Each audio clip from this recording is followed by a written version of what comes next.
सौनक आदि 88,000 ऋषि। कहते हैं आपने महात्मा की कथा बड़ी सुंदर सुनाई। अब हमारी कुछ जिज्ञासाएं हैं छोटी छोटी, उनका भी समाधान करने की कृपा करें। क्या? ध्यान से सुनिएगा जरा। मनुष्य के लिए सच्चा धर्म क्या है? पूजा किसकी करें? भगवान के अवतार कितने हुए हैं? और जो परमात्मा निराकार है वो सगुण साकार रूप में इस धराधाम पे कैसे आता है? शास्त्रों का सार सार बताने की कृपा करें और अपनी समस्त लीलाओं को समाप्त करके कृष्ण स्वधाम गमन जब कर लिए तो धर्म किसकी शरण में जाता है? सूत जी ने एक बार पुनः अपने गुरुदेव श्री सुखदेव जी को प्रणाम किया और फिर धर्म की चर्चा करते हुए पहले ही बता दिया है, धर्म न दूसर सत्य समान। दूसरे प्रश्न में पूजा किसकी करें? क्योंकि मंदिर में बहुत से देवी देवताओं की मूर्तियां हैं, तो जहां आपका भाव स्थापित हो जाए। आजकल बड़ी विडंबना है, कोई अभी तक बांके बिहारी की पूजा करता था, तब तक कोई पंडित जी आ गए, उन्होंने कहा शिव जी को भजो, भोले बाबा जल्दी सुनते हैं, तो भोले बाबा को भजो जल्दी काम बन जाएगा। भोले बाबा की पूजा आरंभ कर दी, तब तक कोई आ गया, बोले नहीं नहीं हनुमान जी की सेवा करो। एको ब्रह्म द्वितीयो नास्ति। जब परमात्मा एक है तो हम उसे अनेक बनाते हैं भटक भटक के। भगवान ने तो भटकने का कहीं पे कोई स्थान रखा ही नहीं, इसलिए पूजा किसकी करें? भगवान के जिस स्वरूप में आपका भाव स्थापित हो जाए ना प्यारे, वहीं रुक जाओ, वहीं थम जाओ। तो परमात्मा के कितने अवतार हुए? तो कुल मिलाकर के भगवान के 24 अवतार होते हैं। इनमें से राम और कृष्ण के चरित्रों ने लोगों के जीवन में भक्ति को प्रादुर्भाव कराया।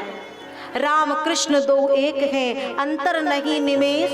और इन्हीं 24 अवतारों में से एक वेदव्यास भगवान हुए, जिन्होंने श्रीमद् भागवत महापुराण नाम की संहिता लिखी।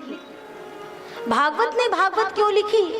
तो बताते हैं कि व्यास जी अपने पुत्र सुखदेव जी की तरह ही जन्म से ही वन की ओर, जंगल की ओर चल दिए। माँ ने पुकार लगाई तो माँ को वचन दिए, तू जब मुझे याद करेगी मैं यही तेरे समक्ष प्रकट हो जाऊंगा।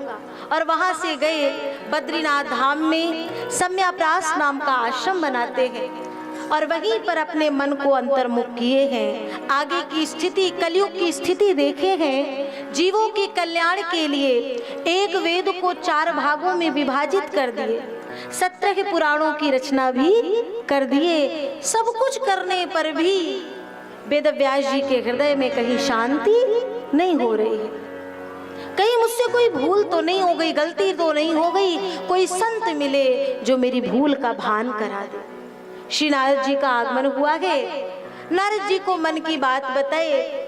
नारद जी ने बस इतना ही कहा, यथा धर्मादयश्चार्था मुनिवर्यानुकीर्तिता ना तथा वासुदेवस्य महिमा ह्यनुवर्णिता। देखो कथा बहुत हो, कथा कही भी जाए और सुनी भी जाए, लेकिन जो कीर्तन, जो कथा सुनने और कहने के बाद श्री ठाकुर के प्रति प्रेम ना जागे, वो कीर्तन, वो कथा किसी काम का नहीं है। आपने 17 पुराण रचे, लेकिन उनमें कोई भी प्रसंग ऐसा नहीं गाया जिसको सुन करके ठाकुर जी के प्रति प्रेम भाव जागे। तो एक काम करिए, क्या एक और 18वें पुराण की रचना कर दीजिए। कैसे करूं? बोले आप कर सकते हैं, संतों के चरणों का आश्रय लीजिए, अपने पूर्व जन्म की कथा सुनाइए नारद जी कि मैं तो अपने पूर्व जन्म में एक साधारण सी दासी का बालक था, संतों के साथ बैठ बैठ के भजन करता था, संतों की शीत प्रसादी पाता था और फलस्वरूप अगला जन्म ये नारद के रूप में हो गया। और मैं संतों की कृपा से जब नारद बन सकता हूँ तो आप संत की कृपा से एक और पुराण क्यों नहीं रच सकते? मेरे पिता ब्रह्मा ने मुझे चतुर्थ श्लोक की भागवत का ज्ञान दिया और वही 4 श्लोक मैं आपको दे रहा हूँ और इनके आधार पर आप रचना करना आरंभ कीजिए।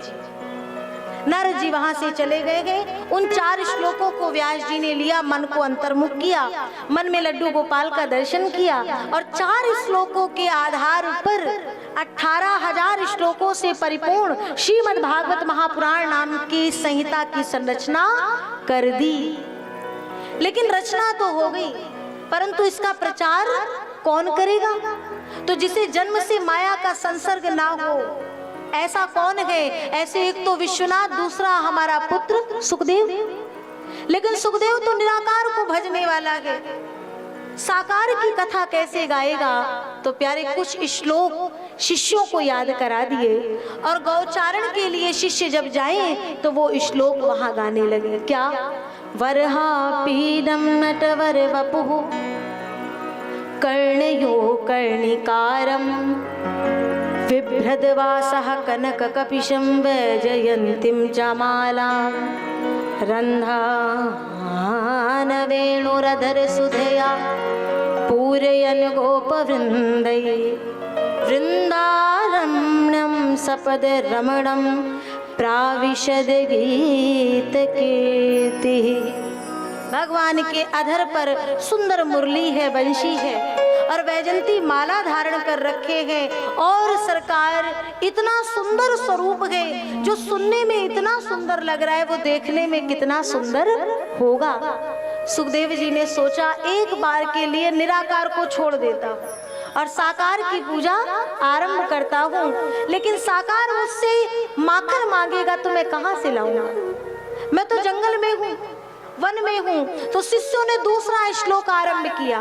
पहले श्लोक में भगवान के स्वरूप को बताया और दूसरे श्लोक में भगवान की कृपा को बताया। अहो वकीयम स्तन कालकूटम जिघांसयापाय्यलाप्य साध्वीं लेभे गतिम धात्रच्युताम ततोन्यम कंबा दयालुम शरणम ब्रजे। पूतना स्तनों में विष लगा करके आई थी, लेकिन हमारे गोविंद ने जो गति यशोदा मैया को वर्षों बाद प्रदान करी, वो पूतना को उसी पल प्रदान कर दी। इतना कृपालु, इतना दयालु दूसरा और कौन हो सकता है? और तब और सुनाने को बोले तो पता चला ये और वेद व्यास जी के पास मिलेंगे। गए हैं और पिताजी से चरणों में प्रणाम करके और कहते हैं आपने श्रीमद् भागवत महापुराण नाम की संहिता रची है। देखो, पुराण चाहिए, ज्ञान चाहिए, लेकिन जिज्ञासा होनी चाहिए और भाव ऐसा होना चाहिए। नहीं तो पिता की संपत्ति पे पुत्र का तो एकाधिकार होता है। सुखदेव जी जाते और कहते पिताजी मुझे भागवत पुराण नाम की पूरी संहिता का ज्ञान चाहिए, और पिताजी मना भी नहीं कर सकते थे। लेकिन सरकार यहाँ योग्यता भी है, पात्रता भी है और प्रेम भी है, भाव भी है। बढ़िया सुंदर ज्ञान दिया और इस कथा को सबसे पहले परीक्षित जी को सुनाया गया।